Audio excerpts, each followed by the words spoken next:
அதாவது முதல்ல என்ன விஜயதாரணி பேசினது இருக்கு பாருங்க, அத்தனையும் பொய். ஊழலை பற்றி பாஜக அதிமுக பேசவே கூடாது. இன்னைக்கு ஊழலுடைய மன்னன் யாருன்னா திரு மோடி அவர்கள் தான். இந்திய நாட்டில் கரப்ஷனுக்கு பெயர் போனது. இன்றைக்கி அதிகமாக பணம் சேர்த்துருக்கிற ஒரே கட்சி, பாண்டு விற்று முதலாளிகள்கிட்ட பணம் வாங்கி சேர்த்து வச்சிருக்க கட்சி பாஜக தான். அதனால் ஊழல் இல்லாத கட்சின்னு அவங்கள சொல்லக்கூடாது. அதே மாதிரி இருங்க நான் சொல்கிறேன். அதே மாதிரி பல கட்சியில் ஊழல் பண்ணவங்களெல்லாம் தாம் பக்கம் சேர்த்துக்கிட்டு இப்போ அஜித் பவார் பாவம் மறைஞ்சிட்டாருன்னு அவரை பற்றி சொல்லக்கூடாது. அவர் மேலே என்ன மாதிரி ஊழல் குற்றச்சாட்டு இருந்தது, முன்னாள் அசாம் முதல்வர் மேலே என்ன ஊழல் குற்றச்சாட்டு இருந்தது, இவங்கெல்லாம் பாஜகங்கிற வாஷிங் மிஷினில் போட்டு வெளுத்து சுத்தமாக்கினாங்கிறதெல்லாம் நாட்டுக்கு தெரிஞ்ச கதை. அதனால் ஊழலின் பெயர் மோடி என்பது தான் உண்மை. அடுத்தது இன்னொரு விஷயம் சொன்னார், சட்டம் ஒழுங்கு கெட்டு போச்சு போதைன்னு. உங்களுக்கு ஒரு தகவல் அரசாங்கம் வெளியிட்டிருக்க தகவலை சொல்கிறேன். அதிகமாக போதைப்பொருள் கடத்துகிற மாநிலம், அதாவது போதைப்பொருள் எப்படி இந்தியாவுக்குள்ளே வருதுன்னா கடற்கரை மூலமாக வருகிறது, வானத்தின் மூலமாக வருகிறது, துறைமுகங்கள் வழியாகவும் ஏர்போர்ட் வழியாக தான் வருது. அதில் அதிகமாக போதைப்பொருள் வர்ற ஒரே துறைமுகம் மோடியுடைய நண்பர் அதானியோடைய முந்த்ரா போர்ட் தான். நல்லா ஞாபகம். ஒரு சமயத்தில் எத்தனை கிலோ அங்கே பிடிக்கலாம்?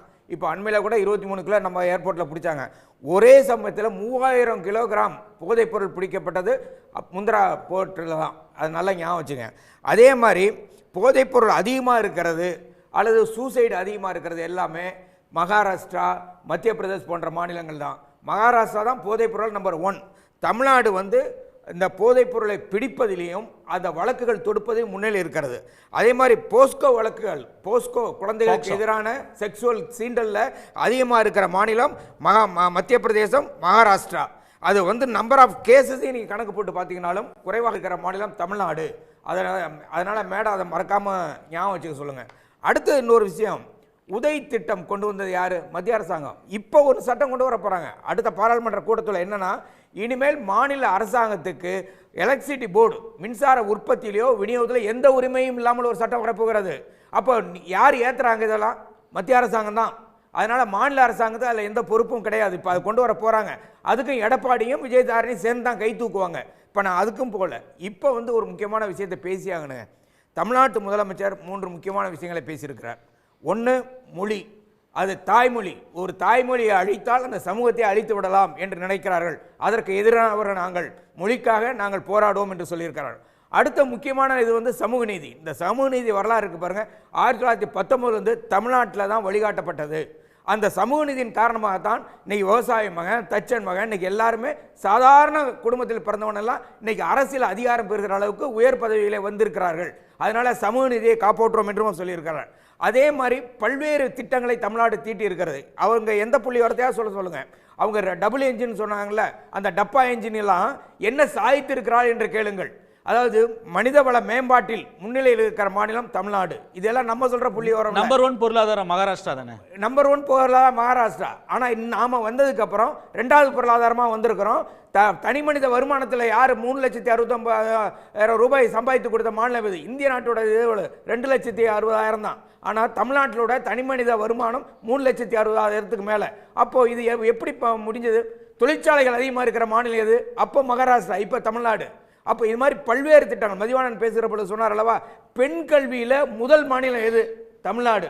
விஜயதாரணி இன்னைக்கு படிச்சிருக்காங்கன்னா அது காரணம் தமிழ்நாட்டில் பிறந்ததுனால தான். ஒருவேளை அவங்க ஹிந்தி படிக்கிற மாநிலத்தில் பிறந்திருந்தா இப்படி படிச்சுட்டு பேசுவாங்களா என்னன்னு எனக்கு தெரியல. ஹிந்தி படிக்கிற மாநிலத்தில் பெண்கள் படிக்கவே இல்லையா? இல்லை, படிக்கிறவங்க தொகை குறைவு. அதுதான் நான் சொல்ல வர்றேன். தமிழ்நாட்டில் உயர்கல்வி படிக்கிற பெண்கள் அதிகம்.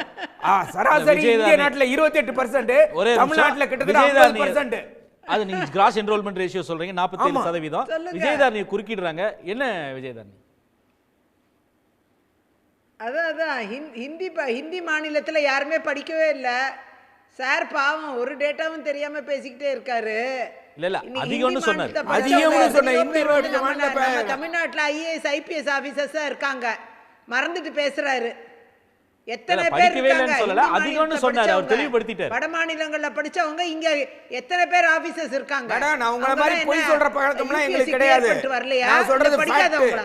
உயர்கல்வி படிக்கிற பெண்கள் அதிகமாக இருக்கிற மாநிலம் தமிழ் மாநிலம். பெருமையா சொல்லுங்க. மட்டும் தான் படிப்பாங்களா? வேற எங்கேயும் படிக்க மாட்டாங்களா? என்னது? இல்ல எல்லா விஜயதாரணி அவர் மாநிலத்துக்கும் கிராஸ் அதோடைய என்ரோல்மெண்ட் ரேஷியோ அங்கீகாரம் சொல்றாரு. இருக்குங்க. ஜிஆர் வந்து தமிழ்நாடு தான் 47%, தேசிய சராசரி வந்து 26ல இருந்து 27% தான். ஏற்கனவே தேசிய சராசரியை விட அது டபுள் எல்லாரும் ரேட்ல சேர்ந்து வந்து தமிழ்நாடு உருவாக்குனதுங்க. இருக்குன்றது அவர் திமுக சொல்றாரு. உருவாக்குனது கிடையாது. ஆ அது ஒண்ணு திமுக உருவாக்குனது இல்ல. இங்க இருக்கிற 50 ஆண்டுகள்ல உருவானது தானே அது. 50 ஆண்டுகள்ல உருவாக்குனது தானே. திமுக அதிமுக ரெண்டு பேரும் திராவிட கட்சி ரெண்டு பேரும் சேர்ந்து உருவாக்குனது தானே. திமுக கிடையாது. திமுக ஆட்சி பண்ணலையா? 28 வருஷம் ஆட்சி பண்ணலையா? திமுக உருவாக்குனதா எடுத்துக்கலாம். அந்த காலத்திலே காமராஜர் கொண்டாந்த பள்ளிகள் தான் அதை உருவாக்குச்சு. இன்னைக்கு காமராஜர் முதலமைச்சர் பேசுகிற பொழுது ஒரு விருதுநகர்ல அதனால காமராஜரை காமராஜரே குறிப்பிட்டே அழிச்ச சொன்னார். கட்சி திமுக. ஆனால் காமராஜர் ஆட்சிக்கு காமராஜரே பிறகு அழிச்ச கட்சி தொடர்ந்து தான் திராவிட திமுக. கட்சியின் ஆட்சியில் தான் கல்வி முன்னேறி இருக்கிறது என்ற உண்மையை ஒத்துக்கொள்ளுங்கள். குஜராத்ல கல்வியோட நிலைமை என்ன, உத்தரப்பிரதேசத்துல கல்வியோட நிலைமை என்ன, அது திராவிட சொல்லுங்க. கட்சி ஆட்சியில உண்மை உருவாயிருக்கு. ஆனா சுதந்திரம் பெற்ற இந்தியால காமராஜர் கொண்டாந்த பள்ளிக்கூடம் தான் உதவுச்சு. அன்னைக்கு தமிழ்நாட்டுல முத பள்ளிக்கூடத்தை கொண்டாந்து சாப்பாடும் போட்டவர் காமராஜர். அவரே காமராஜருடைய பங்களிப்பு யாரும் டிஸ்கிரிமினேட் எல்லாம் பண்ணல. ஆனா காமராஜருக்கும் பாஜகவுக்கும் என்ன தொடர்புன்னு தெரியல. உங்களுக்கு திடீர்னு இப்ப காமராஜர் மேல பாசம் வந்துருச்சா? காமராஜரை உயிரோட அவர் வீட்டுல கொளுத்த கூட்டம் அதை ஞாபகத்துல வச்சுக்கோங்க. காங்கிரஸ் அன்னைக்கு இருந்த காமராஜரே விரட்டினவங்க தான். புரியுதா? திமுக தான் ஒழிச்சது காமராஜரை.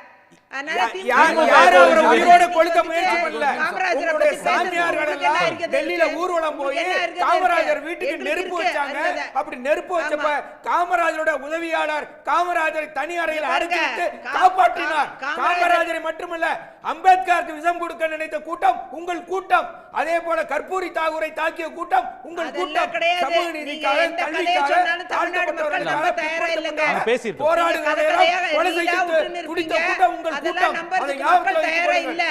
முதல்ல எப்ப கரண்ட் பில்ல குறைப்பீங்க? முதல்ல எப்ப கரண்ட் பில் குறைப்பீங்க? ஆட்சி போச்சுனா எப்ப வாட்டர் பில் குறைப்பீங்க? எப்ப விலைவாசியை குறைப்பீங்க? கரண்ட் பில் குறைஞ்சிரும். 7 லட்சம் கோடி பதில் சொல்லிட்டாரு. என்டி ஆட்சி முடிவுக்கு வந்தா கரண்ட் பில் குறைஞ்சிருன்னு சொல்றாரு. எப்ப நீங்க கேட்டதுக்கு பதில் சொல்லிட்டாரு. வழங்கப்பட்டிருக்கு. அத மாதிரி எல்லாமே வழங்கப்பட்டிருக்கு. வாங்கிட்டு இல்லன்னு சொல்லிட்டு கதை உதயமின் திட்டம்னா என்னன்னு படிங்க. இப்ப லேட்டஸ்டா ஒரு மின்சார சட்டம் கொண்டு வந்திருக்க. தனியார் மயமாக்குகிற மின்சார சட்டத்துடைய விளைவு இது. இனிமேல் மாநில அரசுக்கு மின்சார உற்பத்தி பண்ணுவதோ விநியோகம் பண்ணுகிற உரிமையோ கிடையாது என்று சொல்லி அண்மையிலே ஒரு சட்டம் கொண்டு வந்திருக்கீங்க. திமுக இருக்கணும் ஆட்சியில. எதுக்கு திமுக இருக்கணும்? ஆட்சியில? விலை ஏத்த சொல்லி நீங்க பேசுறீங்க. என்ன பேசுறீங்க? என்ன விலையை வந்து சர்வாதிகார குணம். நாங்கள் தான் ஆட்சி செய்ய வேண்டும் என்று நினைக்கிற சர்வாதிகார குணம் உங்கள் பேச்சிலே வெளிப்படுகிறது. அவங்க முடிச்சிட்டோம். திமுக தேவையில்லை. திமுக அரசு தேவையில்லை சார். ரைட், உங்களுக்கு தேவையில்லை, பாயிண்ட் டேக்கன். உங்களுக்கு தேவையில்லை, சாதாரண மக்களுக்கு தேவை. அவர் பேசுறாரு. உடனுக்குடன் செய்திகளை தெரிந்து கொள்ள சன் நியூஸ் பெல் ஐகானை கிளிக் பண்ணுங்க.